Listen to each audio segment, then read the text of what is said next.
Solvents are ubiquitous in the pharma industry. This scheme represents a basic chemistry process. It is important to remind that all processes are run under a nitrogen atmosphere in order to avoid explosive solvent-oxygen mixtures. The process begins with a wash of all the equipment train with a reaction solvent. The starting materials, which are generally solid, are charged into the vessel. Then the reaction solvent is charged under stirring. The reagent is dosed in solution at constant temperature. An in-process control is made to check the completion of the reaction. The excess reagent is quenched, generally with an aqueous solution. The extractions are carried out using additional solvent, and the aqueous phase is discarded. The organic phase is transferred into the second reactor. The initial vessel is rinsed.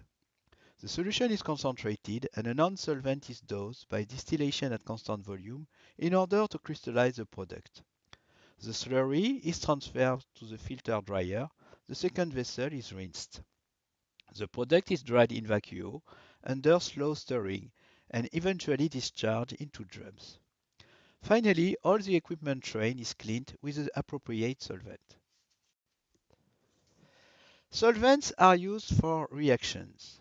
Because most of intermediates are solid, in order to ensure an efficient mass transfer, to offer a safety barrier by limiting the consequences of exothermic reactions. The ideal dilution in a process is 5 to 10 volume, that is to say 5 to 10 liters of solvents per kilogram of starting material. Solvents are used for extraction because intermediates and APIs are scarcely soluble in water. No- Non-solvents are used to crystallize the product in order to maximize both yield and purity, and in order to get the desired polymorph. And, last but not least, solvents are used to clean the equipment, and this is the main source of solvent consumption. Why is water seldom used as a solvent? Because most intermediates are poorly soluble in water. Water is a reactive solvent, incompatible with many reagents. The pollution of water is not easy, but water can still be used in phase transfer catalysis processes. And what about supercritical carbon dioxide? Because it is often a non-solvent with a polarity similar to this of hydrocarbons. But supercritical carbon dioxide has other many useful applications, such as extraction of caffeine from coffee. In order to illustrate the solvent usage in pharma industry, here are the most used solvents in Sanofi plants. The top 6 were in 2012 toluene, methanol, ethanol, isopropanol, acetone, and dichloromethane. Most of them are recycled. Solvents have a main impact on the process greenness. Whatever the metrics considered, global warming potential, cumulated energy demand, process mass intensity, carbon dioxide impact, life cycle assessment, the yield has of course a direct impact. But solvents are the most often the main contributors.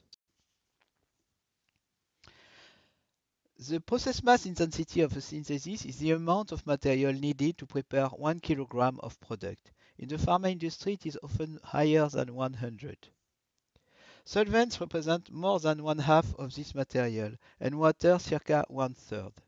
Reagents and reactants represent only 7%. And in this analysis, cleaning solvents were not considered. How do process chemists and engineers improve the process greenness? First of all, by limiting the amount of solvents, by designing concentrated processes, using phase transfer catalysis when possible, and, in the plants, cleaning the equipment with water and detergent.